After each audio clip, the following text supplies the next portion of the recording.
$19 billion, making it the largest investment in our Royal Canadian Air Force in 30 years. Je suis ici pour annoncer que le Canada va accueillir une nouvelle flotte de 88 avions de chasse F-35 grâce à un accord que nous avons conclu avec le gouvernement des États-Unis et Lockheed Martin avec Pratt & Whitney. Cet investissement est estimé à 19 milliards de dollars, ce qui en fait le plus important investissement dans notre aviation royale canadienne depuis 30 ans. This acquisition will occur with funding set out in our 2017 defense policy, Strong, Secure, Engaged. It delivers on our commitment to ensure that our Air Force has the equipment needed to protect Canadians. The F-35 is a modern, reliable, and agile fighter aircraft used by our closest allies in missions across the globe. It is the most advanced fighter on the market, and it is the right aircraft for our country. The F-35 provides pilots with enhanced intelligence, surveillance, and reconnaissance capabilities, greatly improving their situational awareness and survivability in today's high-threat operational environment. Canada's new fleet of 88 jets is being acquired in tranches, starting with an initial tranche of 16. We expect the first 4 aircraft to be delivered in 2026, the next 6 in 2027, the subsequent 6 in 2028, with the full fleet to arrive in time to enable the phase-out of the CF-18s by the end of 2032. As we move towards a new fleet, we are ensuring that our Air Force has the aircraft needed to protect Canada in the interim. We have procured Australian F-18s to supplement our existing fleet of CF-18 aircraft, which are also being upgraded under the Hornet Extension Project. These 2 initiatives will help extend the life of our CF-18 fleet to 2032 and will allow for a gradual transition from the CF-18 to the F-35 while ensuring that the RCAF is equipped to sustain key defense missions in North America and internationally. En faisant l'acquisition de cette flotte, nous améliorons les capacités du Canada dans notre espace aérien et nous permettons une coordination plus étroite et plus fluide avec nos alliés. Cette nouvelle flotte de chasseurs assurera la capacité du Canada à remplir ses obligations militaires chez nous et lui permettra de respecter ses engagements dans le cadre du NORAD et l'OTAN. Cet investissement de 19 milliards de dollars comprend non seulement les avions, mais aussi l'équipement connexe, les installations et les services de soutien, ainsi que la construction d'installations modernes pour les escadrons de chasseurs à Bagotville au Québec et à Cold Lake en Alberta. This $19 billion investment includes not just aircraft, but also sustainment, setup, and services for the aircraft, associated aircraft equipment, and the construction of modern fighter squadron facilities in Bagotville and Cold Lake. These facilities will be home to both operational and training squadrons and will include space for daily operations, maintenance, administration, mission planning, and simulator training in support of the entire fleet. At the same time, and under separate, previously announced funding, we are moving forward with investments through our NORAD modernization plan, including a range of infrastructure upgrades across Canada to support NORAD and F-35 operations. Together, these projects will sharpen our military edge to keep Canadians safe, and they will create economic opportunities for our country. Let me turn now to discuss some of those economic benefits. The acquisition and initial maintenance of the F-35 has the potential to contribute over $425 million annually to the Canadian economy and close to 3,300 jobs annually for Canadian industry over a 25-year period. In fact, Canada's participation in the Joint Strike Fighter program over the past number of years has already allowed companies in Canada to secure almost $3 billion in contracts, and this number will grow. Standing back, approximately 3,000 F-35s are forecast to be produced for partners and allies across the world.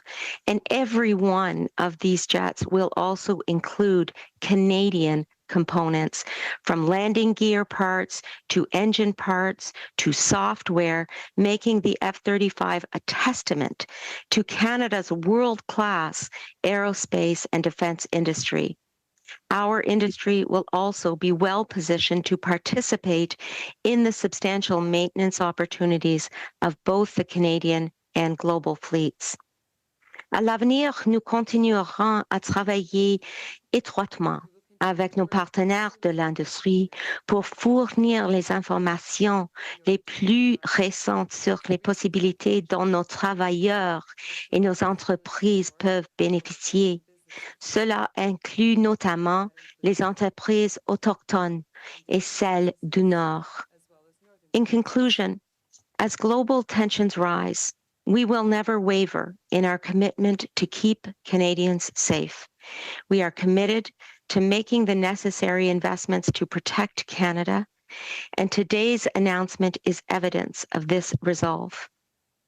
The F-35 Advanced Fighter Aircraft Fleet will ensure that our aviators have the long-term ability to defend the second largest airspace in the world. It will help us to meet our NORAD and NATO commitments, and it will also deliver concrete economic benefits to our country. To the aviators of the Royal Canadian Air Force and the entire Canadian Armed Forces, thank you for your service and devotion to Canada. You risk your lives for this country, and we will ensure that you have the top-of-the-line equipment that you need to keep Canada safe. Aujourd'hui, je confirme que le Canada acquiert le meilleur avion de chasse sur le marché au meilleur prix pour les Canadiens. Et je remercie tous ceux et celles qui ont joué un rôle dans la réalisation de cet achat. Thank you. Merci. Miigwech. We will now start the question period. As a reminder, one question, one follow-up. Nous allons maintenant commencer la période de questions. Une question de suivi. Please use the raise hand function right now. Please, s'il vous plaît, utilisez la fonction main levée maintenant. Merci. La première question, Glenn McGregor. Go ahead. Hi, Minister. Thank you for taking our questions on this. I'm just wondering about the quantity. I mean, when Canada first started looking at the F-35s, I believe that the figure was 65 jets. Why 88? Why do we need so many of these? First of all, Glenn, hi. This is exactly what we outlined in Strong, Secure, and Engaged. This was our policy set forth in 2017. We conducted a robust analysis and made sure that we were set to acquire the recommended number of aircraft for Canada. In addition, we need to ensure that, especially in this changing global strategic environment, we are fulfilling our obligations to NORAD and to NATO. And never has it been more clear that this is the moment that we need to ensure the defense of our country, the protection of our country, including our Arctic. And I'm confident that this is the right number and a good deal for Canada, especially after we have concluded a 7-step, robust, fair, and open competition that has led to this result. This process was delayed a lot because your government, when it came to power, the Prime Minister was very dismissive of the F-35s. It just didn't work. And now 5 years later, actually longer than that, 7 years later, you're now getting around to actually sending in a purchase order. Was he wrong then? And what changed if he wasn't? Well, let me say, Glenn, that this is a highly complex procurement. It represents the most significant investment in the RCAF in 30 years. And since 2015, the aircraft has matured, and we see now that many of our allies, 8 countries in particular, are using the F-35.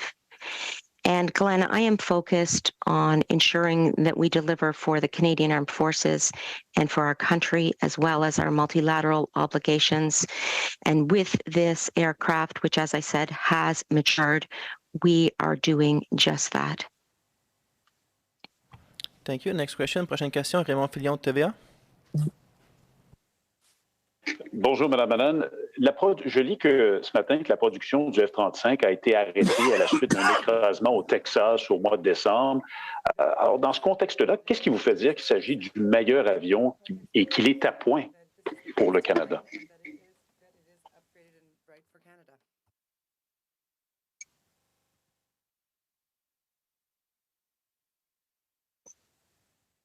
C'est une bonne question, bien sûr.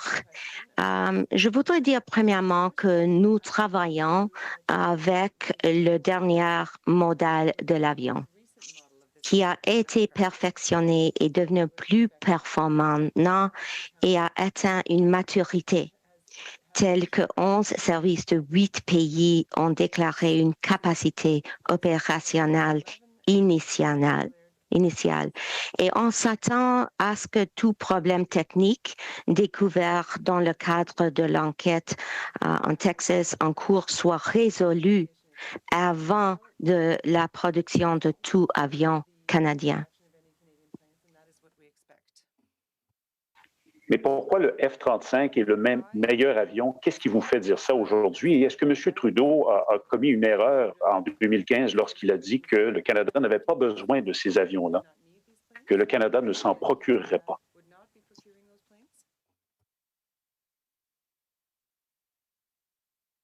I want to reiterate, je voudrais dire premièrement que c'était une compétition ouverte et compétitive et équitable et robuste aussi. Et ça, c'est la raison que je suis ici aussi aujourd'hui de faire cette annonce. C'est après cette compétition. Et maintenant, nous savons que ça, c'est la meilleure décision pour les Canadiens, Canadiennes, le meilleur prix aussi. Et c'était à cause de la compétition. Donc, je suis sûre, après cette compétition, que ça, c'est la correcte réponse pour le Canada. Thank you. Merci. Prochaine question, Mélanie Marquis. Oui, bonjour. Je vais commencer, Mme Anand, par vous demander s'il y a des pénalités, en fait, des sanctions pécuniaires qui sont prévues au contrat, s'il y a des retards de livraison. On a dit que non un peu plus tôt du côté des fonctionnaires, mais je n'arrive pas à comprendre pourquoi la compagnie n'est pas... pourquoi il n'y a pas une clause pour pénaliser une compagnie si elle n'arrive pas à livrer les appareils à temps.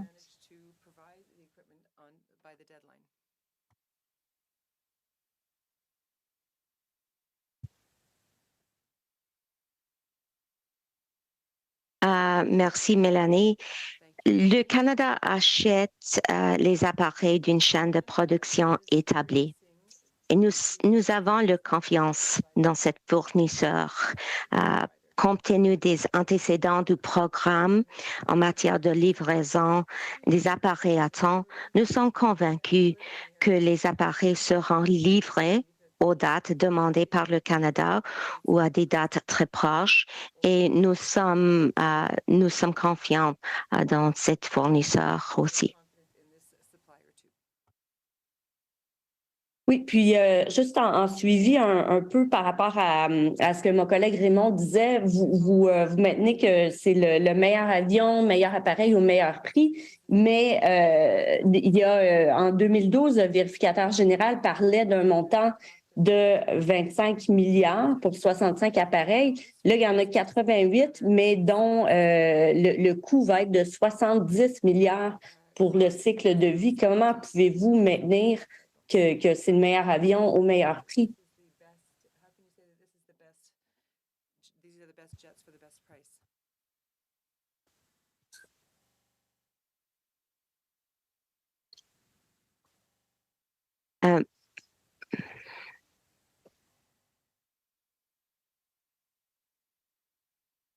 Merci, Mélanie, pour cette question aussi. Premièrement, je dois dire encore une fois que nous avons eu une compétition et c'était une compétition robuste. Et c'était à cause de cette compétition que je suis ici aujourd'hui pour faire cette annonce aussi. Donc, il y a un prix, oui, ça c'est 19 milliards de dollars. Et aussi, nous avons des coûts pour le coût de cycle de vie aussi. Mais la fourchette d'estimation de coût de cycle de vie d'une flotte de 88 avions et de 70 milliards de dollars.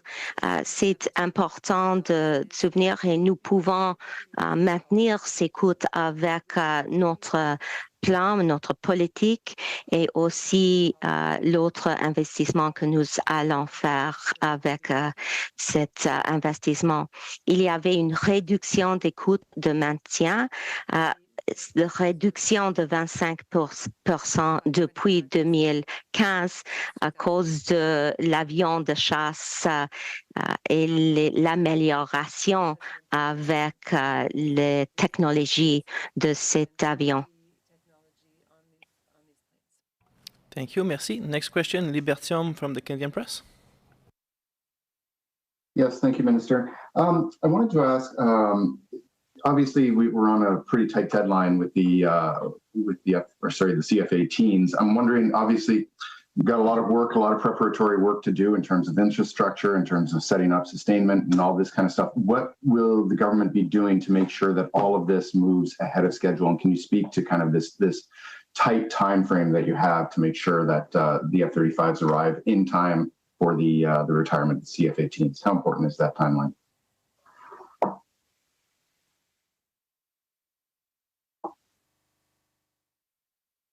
Minister, you're on mute.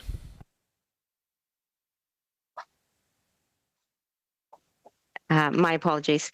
I want to start, Lee, by setting out the timeline because I think it's very important and fairly specific in terms of information that we are providing.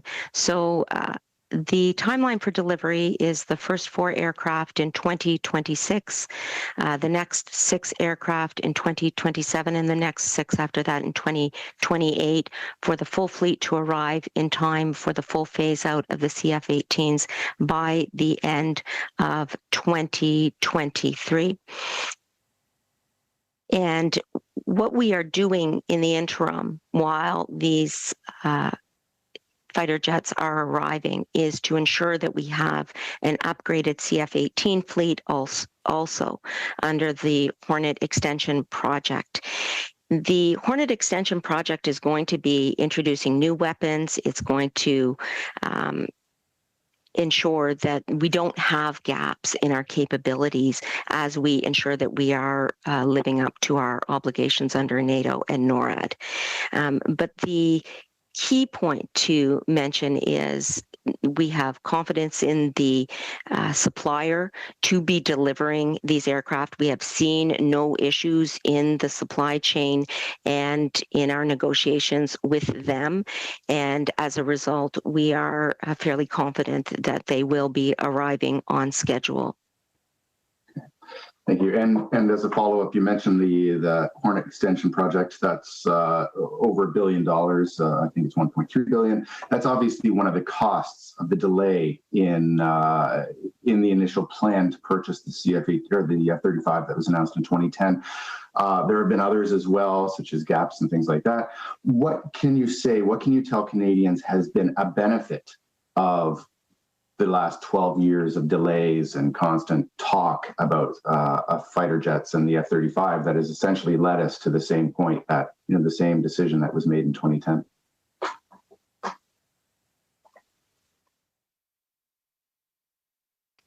Let me just say, Lee, that at the heart of the decision that we are discussing today is the fact that it resulted from a process that Canadians can have confidence in. It was a fair and open and competitive process run out of PSPC. And as a result of that robust process, we are able to make the announcement about the purchase of the 88 F-35s. The aircraft has also evolved and matured. 8 countries have declared an initial operational capability. And I want to reiterate that in addition to ensuring that our country will be protected and our obligations to NORAD and NATO will be maintained, we are also ensuring that economic benefits from this procurement will flow to the Canadian economy. And in particular, this procurement has the potential to contribute over $425 million annually to GDP and close to 3,300 jobs annually for Canadian industry and supply chain partners over a 25-year period. So I am confident after this open and fair competitive process that the benefits to our country in terms of national security, as well as the benefits to our country in terms of economic security, are going to persist and are present. We can only have economic prosperity if we ensure national security.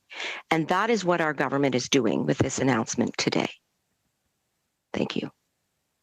Thank you. Merci. Next question, Murray Brewster. Go ahead. Good morning, Minister. Thank you for taking my question. The phase-in of the F-35 will not see the aircraft achieve initial operating capability until 2029, final operating capability anywhere between 2032 and 2034. When the CF-18 was phased in, it did not take 6 to 8 years. Can you explain why it is going to take so long to get the F-35 into operational service for national security?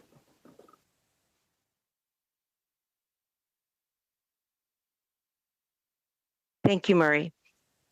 So as with all major military procurements, careful planning, preparation, training is required to introduce new equipment into service. And such is the case with the F-35 procurement also. And this is particularly true for advanced weapon systems, where we must ensure sophisticated training for pilots and technicians, all while we are continuing to conduct daily operations on the CF-18 in the interim. There are complexities that we are making sure we get right. And that is why we are having the phased-in process. That is why we are ensuring training will occur. That is why we are ensuring that we have the squadrons and the infrastructure at Cold Lake and Bagotville built up with the technology and the material that are necessary to house the F-35s as they arrive. And so the bottom line is one that relates to complexity and the need to be prepared for the 88 F-35s that will be coming in tranches over the next number of years.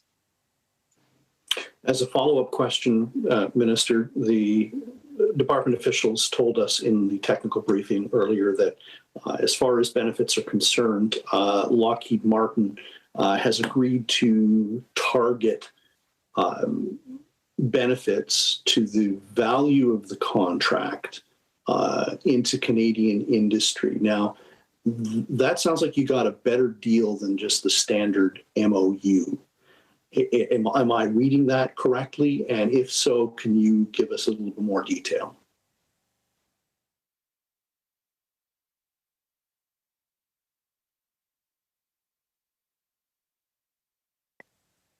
Well, thank you very much, Maria. I like questions that talk about Canada getting a better deal. So thank you for asking that. But I will say that we are at the end of a process that encouraged the highest level of participation in the competition. And bidders did have the option of committing their economic benefits proposal under the standard industrial and technological benefits policy, or identifying targets under a non-contractual economic benefits arrangement. And so we certainly were able to view the cost predictions that the various suppliers were able to make in the stages of the competition. And I will say that I agree with you. Today's announcement does represent great news for Canadian businesses and workers who will be our partners throughout this project, from production to sustainment. $425 million annually to GDP, 3,300 jobs annually over a 25-year period. This is very good news for the Canadian economy as well as the Canadian Armed Forces. Thank you. Prochaine question, Valérie Michaela Bain de Radio-Canada. Oui, bonjour, Madame Anand. Donc, qu'est-ce qui a changé dans le monde ou dans la perspective canadienne pour qu'on passe de 65 à 88 avions?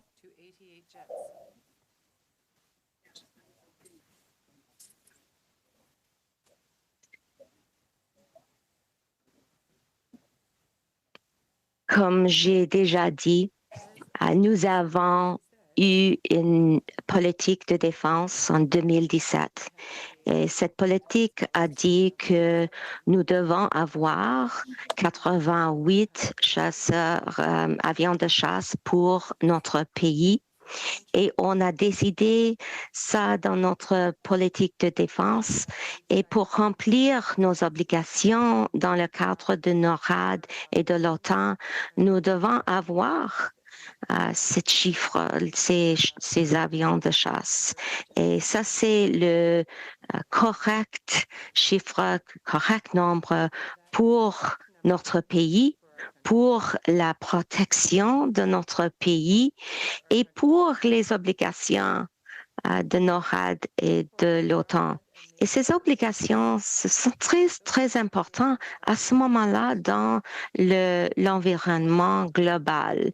Avec l'invasion illégale de Russie à l'Ukraine, nous devons être là pour nos alliés, pour nos partenaires, pour nos alliances multilatérales. Et ça, c'est le cas avec cet approvisionnement important. Merci. Vous avez mentionné qu'il y a eu un processus rigoureux, que l'appel d'offres a été très compétitif. Malgré tout, qu'est-ce que vous avez fait, qu'est-ce que vous ferez pour vous assurer de ne pas avoir de mauvaises surprises dans les années à venir? Parce que oui, je sais qu'il y a une évolution de cet avion-là, que ce n'est pas l'avion qui était là il y a 10 ans, mais qu'est-ce que vous avez fait comme gouvernement pour vous assurer de ne pas avoir de mauvaises surprises plus tard avec l'appareil.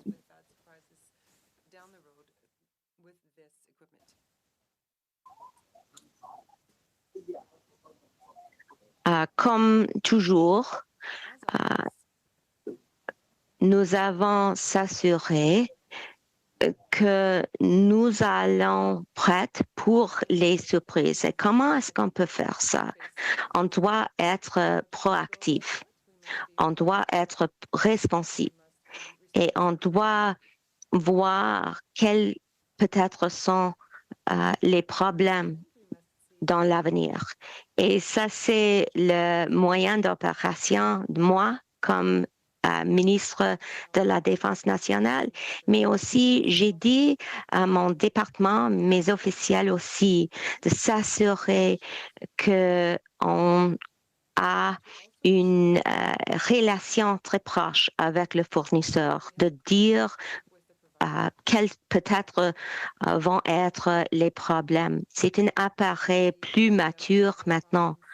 Les avions de chasse, c'est un avion très mature maintenant et qui est devenu plus performant qu'avant.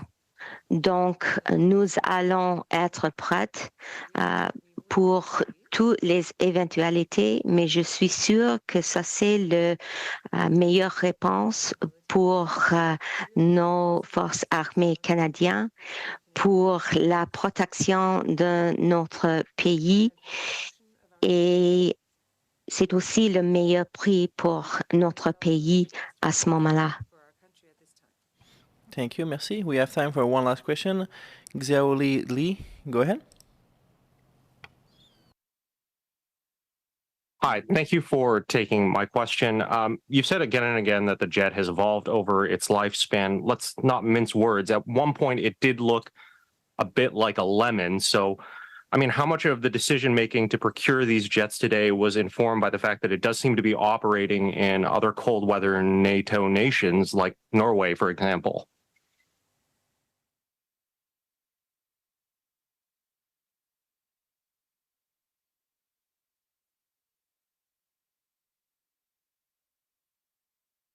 Okay, thank you very much. As I have reiterated throughout this meeting, the process that we undertook was robust and independent, but it was also one that ensured that we were taking into account the unique environment in which Canadian jets must operate. And we noted as well that fellow Arctic nations such as the USA and Norway operate this jet too.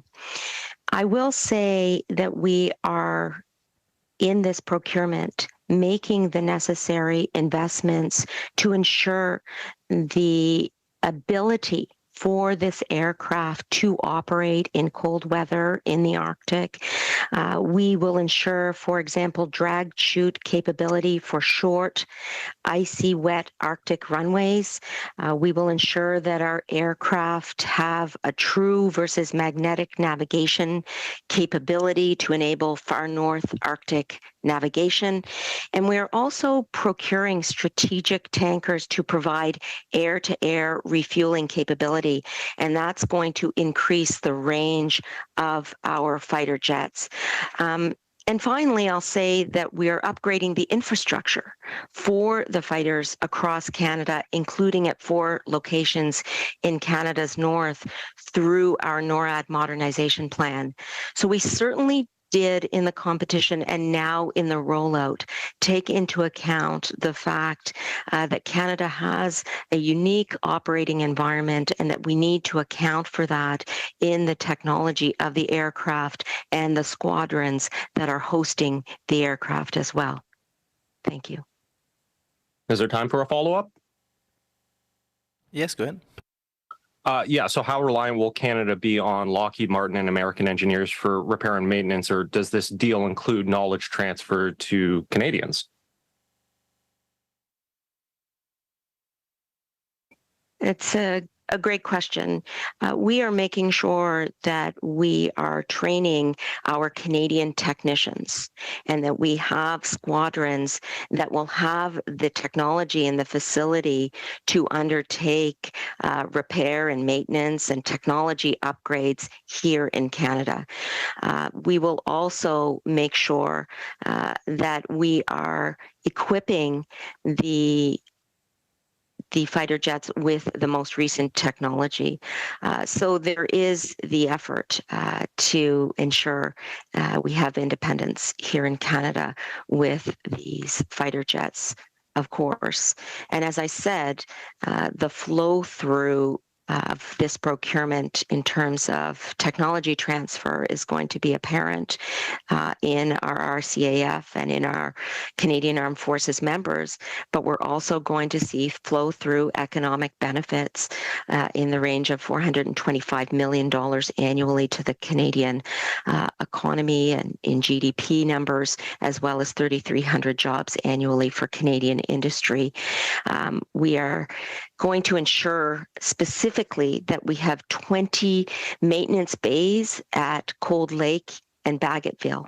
And so you're going to see an upgrade in technology and capability, as well as the newest models of the F-35s coming to Canada. Thank you. Thank you. This is all the time we have today for the press conference. Ceci est tout le temps que nous avions pour la conférence de presse aujourd'hui. Merci.